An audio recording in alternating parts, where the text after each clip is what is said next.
Mutual funds అనేది ఇప్పుడు పడిపోయిన సిట్యుయేషన్స్ మనందరూ చూస్తున్నాం. సో, ఇలాంటి సిట్యుయేషన్స్‌లో మనందరం ఏం చేయాలి?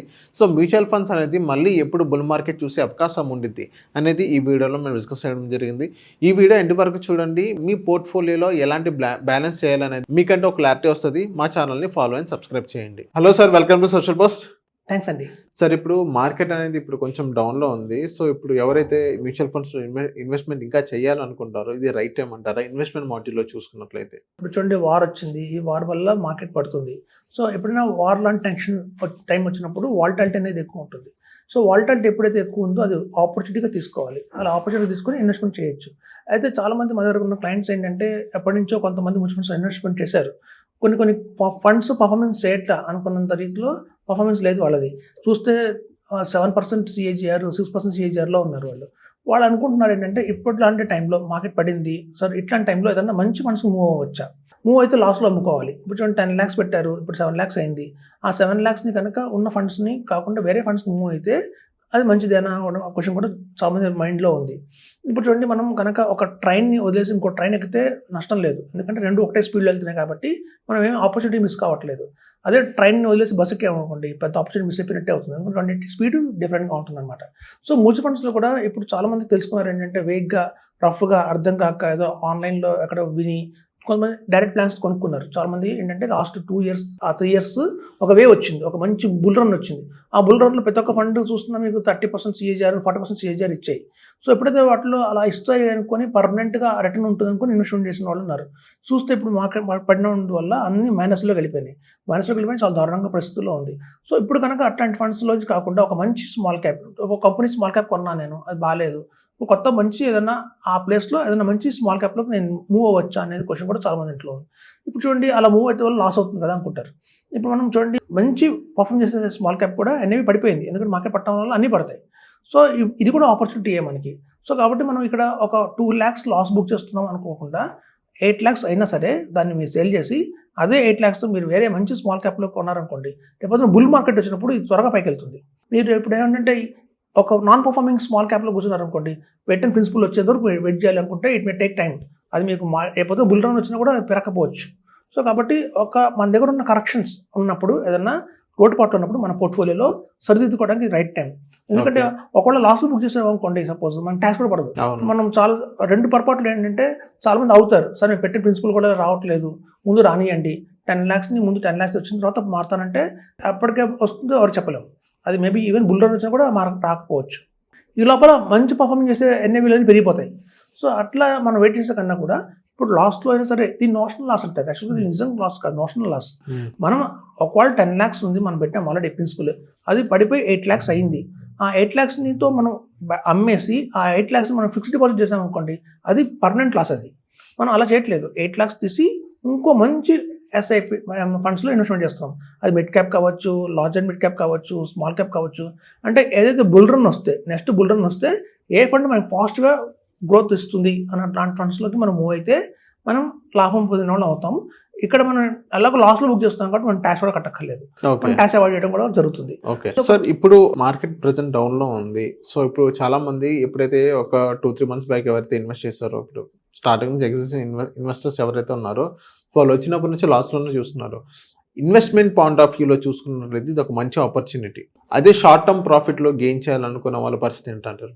అసలు షార్ట్ టర్మ్‌కి మేము ఎంకరేజ్ చేయమండి. జనరల్‌గా మాకున్న ఈ 20 ఇయర్స్ ఆఫ్ ఎక్స్‌పీరియన్స్‌లో మేము ఫస్ట్ అడిగే క్వెషన్ అదే, మీ ఇన్వెస్ట్‌మెంట్‌కి హారిజన్ ఎంత అని అడుగుతాం మేము. ఒకవేళ 5 ఇయర్స్ ఉంది అంటేనే ఈక్విటీకి మేము ఇన్వైట్ చేస్తాం వాళ్ళని. ఒకవేళ మాకు దగ్గర ఓన్లీ 3 మంత్స్ ఉంది, 6 మంత్స్ ఉంది అంటే మాత్రం డెఫినెట్‌గా మేము వాళ్ళని ఏదన్నా లిక్విడ్ ఫండ్స్‌లోనో లేకపోతే హైబ్రిడ్ ఫండ్స్‌లోనో రికమెండ్ చేస్తాం ఇన్ జనరల్‌గా. అలా లేదు, బై ఛాన్స్ వాళ్ళు ఇన్వెస్ట్‌మెంట్ చేసేసారు, లేదా స్మాల్ క్యాప్‌లో ఇన్వెస్ట్‌మెంట్ చేశారు, మనం చేయాల్సింది ఏంటంటే ఆ పర్టికులర్ ఫండ్‌కి క్యాపబిలిటీ ఉందా, లేకపోతే బుల్ రన్ వస్తే ఫాస్ట్‌గా మళ్ళీ రికవర్ అయ్యే అవకాశం ఉందా లేదా అని చూడాలి. అలా కనుక ఉంటుంది, అవకాశం ఉంది అంటే కొంచెం వెయిట్ చేయడం బెటర్. అలాంటి అవకాశం లేదన్నప్పుడు మనం స్విచ్ అవ్వడం బెటర్ అని చెప్తున్నాను. ఓకే. సార్, ఇప్పుడు 5 ఇయర్స్ లాంగ్ టర్మ్ అని చెప్తారు చాలామంది. 5 ఇయర్స్ లాంగ్ టర్మ్ అని చెప్పంగానే ఒక 3-4 మంత్స్‌లోనే మార్కెట్ పడిపోతే మళ్ళీ మీకు కాల్ చేస్తారు. సో అలాంటి వాళ్ళు ఏం చేయాలంటారు? 5 మంత్స్ లాంగ్ టర్మ్ అంటే 5 ఇయర్స్ మార్కెట్ పడుతుంది, లేస్తుంది, పడుతుంది, లేస్తుంది. అంత పేషెన్స్ వాళ్ళకుండదు. పడినప్పుడు అమ్మో పానిక్ అవుతారు, లేచినప్పుడే హమ్మయ్య అని కూర్చుంటారు. సో అలాంటి ఇన్వెస్టర్స్ ఇప్పుడు వాళ్ళ బిహేవియర్ ఇప్పుడు ఎలా మార్చుకోవాలంటారు? హోల్డ్ అండి యాక్చువల్గా Hold. ఏంటంటే హోల్డ్ చేయమని చెప్తాము. అవకాశం ఉంది అంటే కొంచెం యాడ్ చేయమని చెప్తాము. ఈవెన్ 1000 రూపీస్ యాడ్ చేసినా కూడా ఇట్ మేక్స్ అ లాట్. అవును. ఎందుకు అంటే మనకి ఎన్ఏవిస్ తక్కువలో ఉన్నాయి కాబట్టి యూనిట్స్ ఎక్కువ వస్తాయి. రేపొద్దున మార్కెట్ పెరిగినప్పుడు ఎన్ఏవి పెరిగినప్పుడు ఈ యూనిట్స్కి ఒక వాల్యూ పెరుగుతుంది. సో కాబట్టి యావరేజ్ చేసుకోమని చెప్తాం. సపోజ్ మేము పెట్టిన 50,000 పెట్టారు, అవకాశం అంటే ఇంకా 5,000 యాడ్ చేయమని చెప్తాం. అలా అవకాశం లేనప్పుడు కొంచెం వెయిట్ చేయండి, హోల్డ్ చేయమని చెప్తాం సార్. ఓకే. ఎందుకంటే ఇంకా ఆల్టర్నేట్ లేదు దాన్ని. దీన్ని నోషనల్ లాస్ అంటారు, పర్మనెంట్ లాస్ కాదు. మనం తీస్తేనే పర్మనెంట్ లాస్ అది. తీయకుండా అలాగే ఉంచితే కనుక మార్కెట్ పడింది, మనం పెట్టాం 10 lakhs, దాని వాల్యూ 5 lakhs అయింది అనుకున్నాం, 50% పడిపోయింది అనుకున్నాం. ఈవెన్ వర్స్ట్ సినారియో ఆ 5 lakhs కూడా నోషనల్ లాసే. మళ్ళీ అది పెరుగుతూ మళ్ళీ 10 lakhs బీట్ చేసి ముందుకు వెళ్తుంది అది. ఓకే. ఓకే. ఇప్పుడు చాలా మంది అనుకునేది ఏంటంటే స్మాల్ క్యాప్స్, మిడ్ క్యాప్స్ అనేవి బుల్ రన్లోనే మనకి మంచి రిటర్న్స్ ఇస్తాయి. ఇప్పుడు చూడండి, చాలా మంది నెగ్లెక్ట్ చేశారు, లార్జ్ క్యాప్ నెగ్లెక్ట్ చేశారు, large and mid cap neglect చేశారు. అంతా ఎక్కువ కాన్సన్ట్రేషన్ మిడ్ క్యాప్ మీద, స్మాల్ క్యాప్ మీద పెట్టారు. సో ఇప్పుడు నెక్స్ట్ బుల్ రన్ వస్తే కనుక అన్నిటికంటే ఫాస్ట్గా గ్రో అయ్యేది ఏమైనా ఉన్నాయంటే లార్జ్ క్యాపే. Okay. Large cap and large and mid cap, ఈ రెండు కేటగిరీలో ఫస్ట్ పైకి వెళ్తాయి. తర్వాత మిడ్ క్యాప్, స్మాల్ క్యాప్ మెల్లగా పైకి వెళ్తాయి. సో ఒకవేళ కనుక మీరు చెప్పినట్టుగా వాళ్ళ స్మాల్ క్యాప్లో పెట్టేసాం ఎక్కువ అమౌంట్, కరెక్షన్ అయిపోయింది, చాలా డౌన్లో ఉంది అన్నప్పుడు ఇప్పుడు ఆ స్మాల్ క్యాప్ నుంచి మనం large and mid cap move అవ్వడం మంచిదే. ఓకే. సో అలా large and mid cap move అయ్యడం వల్ల జరిగే బెనిఫిట్ ఏంటంటే రేపు రికవరీలో ఫస్ట్ గ్రో అయ్యేది లార్జ్ అండ్ మిడ్ క్యాపే. సో ముందు ఫాస్ట్గా మనం అన్న రిటర్న్స్ అంటే స్మాల్ క్యాప్ కంటే ఫస్ట్ రికవరీ ఈ రెండేనా సార్? ఈ రెండే. Okay. అది మీరు ఎప్పుడైనా హిస్టరీ తీసుకోండి, లాస్ట్ 30 years హిస్టరీ తీసుకోండి, ఎప్పుడైనా బుల్ రన్ వచ్చింది అంటే మాత్రం ఎక్కువ మూవ్ అయ్యేది, ముందు వెళ్ళేది మనకి లార్జ్ అండ్ మిడ్ క్యాప్.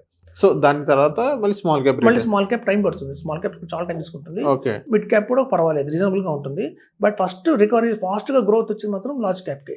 ఎందుకంటే లార్జ్ క్యాప్ అనగానే ఏంటంటే కంపెనీస్ అనుకో స్ట్రాంగ్ ఉంటాయి, వాటి పీస్ కానివ్వండి అన్ని చాలా స్ట్రాంగ్ పీస్ ఉంటాయి. ఆ కంపెనీ యొక్క చూడండి ఎఫ్ఐఎస్ ముందు మార్కెట్ పెరిగింది అంటే ఇండియన్సే కాదు ఫారినర్స్ కూడా రావాలి. సో ఫారినర్స్ ఇన్వెస్ట్మెంట్ ఎప్పుడైతే ఎక్కువ జరిగేది లార్జ్ క్యాప్ కొంటారు వాళ్ళు. మిడ్ క్యాప్, స్మాల్ క్యాప్లో ఎప్పుడు ఇన్వెస్ట్మెంట్ చేయరు. ఇన్స్టిట్యూషనల్ వాళ్ళు కూడా ఎక్కువ లార్జ్ క్యాప్ కొంటాయి. ఎందుకంటే లార్జ్ క్యాప్, ఎందుకంటే వాళ్ళకి ఏంటంటే కార్పస్ని ఎప్పుడు సేఫ్గా ఉంచాలి, కొంచెం రిటర్న్స్ మీద ఎక్కువ వాళ్ళు చేజ్ చేయరు.